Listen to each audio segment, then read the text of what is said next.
दोस्तों, वैसे तो साईं बाबा शिरडी के साईं बाबा के हज़ारों चमत्कार हैं, पर आज मैं आपसे उनके 10 चमत्कारों के बारे में बात बताना चाहूँगा। यूँ तो शिरडी के साईं बाबा के सैकड़ों चमत्कार हैं, लेकिन हम यहाँ बात बता रहे हैं मात्र 10 ही। पहला चमत्कार, साईं बाबा प्रतिदिन मस्जिद में दिया जलाते थे। इसके लिए वे बनियों से तेल मांगने जाते थे, लेकिन एक दिन बनियों ने बाबा से कह दिया कि बाबा हमारे पास तेल नहीं है। तब बाबा वहाँ से चुपचाप चले गए और मस्जिद जाकर उन्होंने दिए में तेल की जगह पानी डाला और दिया जल पड़ा और यह बात चारों तरफ फैल गई। तब वहाँ के बनिए उनके सामने आए और उनसे माफ़ी मांगी, तो बाबा ने उन्हें माफ़ कर दिया और उनसे कहा कि अब कभी झूठ मत बोलना। दूसरी कहानी, एक बार बाबा का भक्त बहुत दूर से अपनी पत्नी को लेकर बाबा के दर्शन के लिए आया और जब वह जाने लगा तो ज़ोरों से बारिश होने लगी। तब उनका भक्त परेशान होने लगा। तब बाबा ने उनकी परेशानी को देखकर कहा, हे अल्लाह, बारिश को रोक दो, मेरे बच्चों को घर जाना है, और तत्काल ही बारिश रुक गई।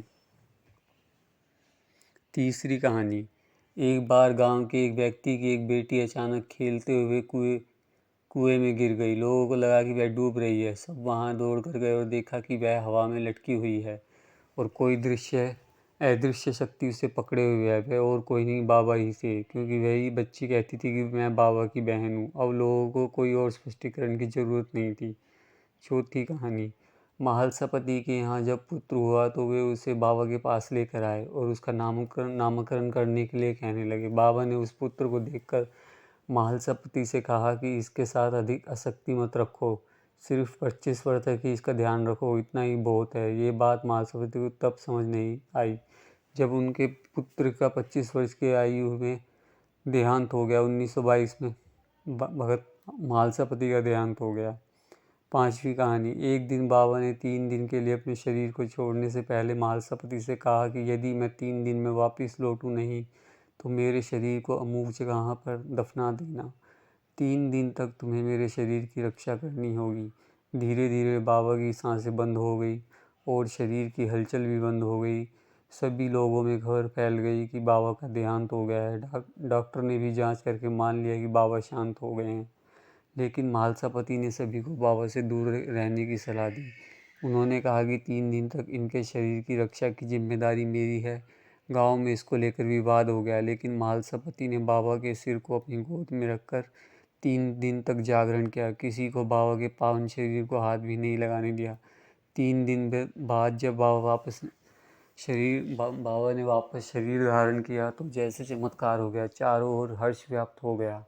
छठी कहानी, मुंबई के रहने वाले काका महाजनी का विचार शिरडी में एक सप्ताह ठहरने का था। पहले दिन दर्शन करने के बाद बाबा ने उनसे पूछा, तुम कब वापस जाओगे? उन्हें बाबा के इस प्रश्न पर आश्चर्य सा हुआ। तब उन्होंने कहा, जब आप आज्ञा दें तब। बाबा ने कहा, कल ही।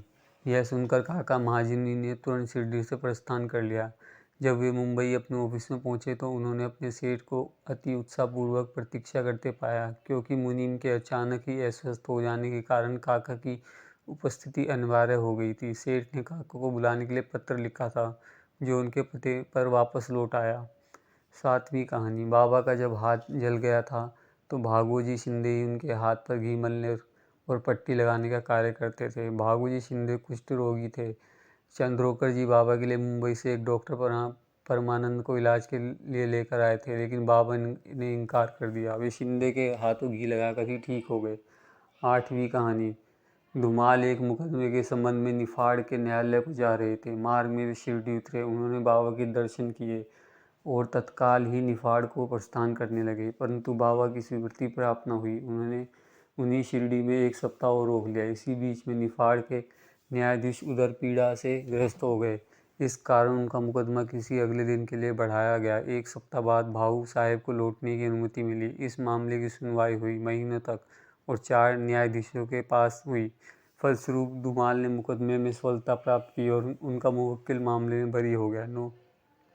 नौवीं कहानी, नासिक के प्रसिद्ध ज्योतिष वेदज्ञ, 6 शास्त्रों सहित सामुद्रिक शास्त्र में भी पारंगत मूल्य शास्त्री एक बार नागपुर के धनपति साईं भक्त बाबू साहेब बूटी के साथ शिरडी पधारे।